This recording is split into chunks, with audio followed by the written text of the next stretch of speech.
Il était l'un des derniers visages de la France-Afrique. Blaise Compaoré a été poussé vers la sortie vendredi dernier au bout d'un règne de 27 ans.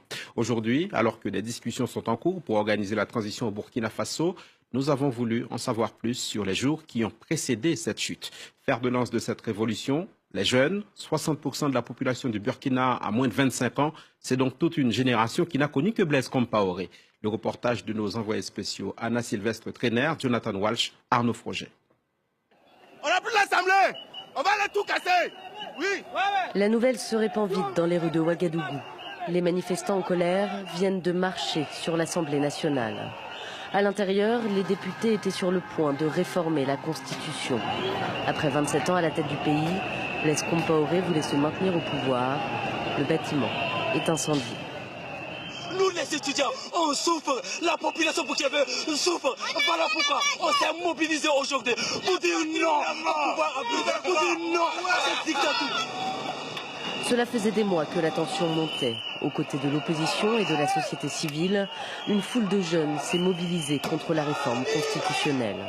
Mais en seulement quelques jours, Ouagadougou se transforme en champ de bataille. L'armée ouvre le feu. L'opposition parle de 20 morts, essentiellement autour du palais présidentiel. C'est des balles réelles vraiment qui s'utilisent. Vas-y. C'est des balles réelles, On est marre avec Blaise, on a marre avec Blaise. Qu'il s'aville, qu'il s'en aille, qu'il nous laisse en paix. Le Burkina n'a pas Blaise seulement. Le Burkina a des fils pour gouverner. Vive la révolution, vive le peuple burkinabé, après Blaise. C'est désormais la démission de Blaise Compaoré qui est réclamée par les manifestants. Le président du Burkina Faso abat ses dernières cartes. Il retire la réforme contestée, dissout le gouvernement. J'ai entendu le message, je l'ai compris et pris la juste mesure des fortes aspirations au changement. Cela ne suffira pas, la révolution est désormais en marche. Le lendemain, des centaines de milliers de manifestants descendent à nouveau dans la rue. Blaise Compaoré n'a plus le choix. Il laisse le pouvoir. J'ai accepté de rendre ma démission de la présidence du Faso. J'ai décidé de quitter le pouvoir face à la tragédie que courait mon pays. Dans les rues de la capitale, c'est l'euphorie. L'impossible semble devenu réalité.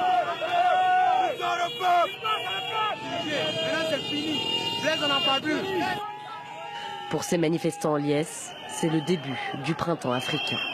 On lance un message fort à tous les présidents africains qui sont là depuis plus de 20 ans et qui pensent que non, c'est un pouvoir à vie. Non. Nous on dit non, on en a marre. Idriss Déby, Kabila, c'est Kabila qui là. Ils n'ont pas savoir que la jeunesse africaine a changé. On ne peut pas accepter ce qu'ils sont en train de faire. Un à un, pendant le soulèvement, les lieux symboliques du régime de Compaoré ont été saccagés. Il ne reste presque rien du parti de l'ancien président. La maison de son frère, François, a été l'une des premières prises pour cible. Au sous-sol, l'odeur est quasi insupportable. Il y a des traces de sang sur les murs.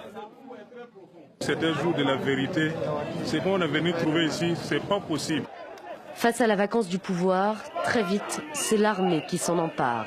Après 24 heures de confusion, le lieutenant-colonel Isaac Zida, ex-numéro 2 de la garde présidentielle, se proclame chef de l'État.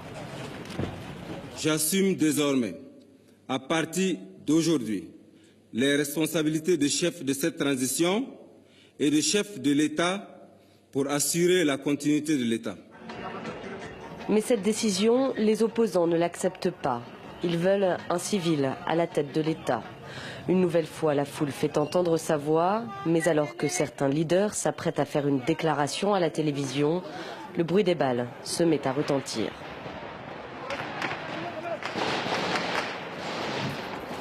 L'armée a ouvert le feu et fait de nouvelles victimes. Le lieutenant-colonel Zida assure qu'il ne gardera pas le pouvoir. Il promet de le transférer à un civil. Les négociations avec l'opposition débutent. Les militaires qui sont aujourd'hui aux affaires savent pertinemment que, en fait, ce n'est pas eux qui ont pris le pouvoir. C'est une insurrection populaire, c'est le peuple qui a pris le pouvoir. Au Burkina Faso, on ne veut plus d'hommes forts. C'est terminé. Difficile pourtant de s'entendre sur le nom de celui qui conduira la transition. Ça ne doit pas traîner non plus, parce que si ça traîne, le peuple aura l'impression donc que sa victoire lui a été volée. Et ça peut créer donc des frustrations qui vont mettre encore les gens dans la rue. Au Burkina Faso, le temps est désormais compté. L'élection présidentielle doit se tenir dans 1 an. Personne ne semblait s'attendre à la chute si soudaine de Blaise Compaoré. Mais avec la liberté, commence aussi l'incertitude. On passe maintenant au sport. Le maître à jouer du Paris Saint-Germain, Zlatan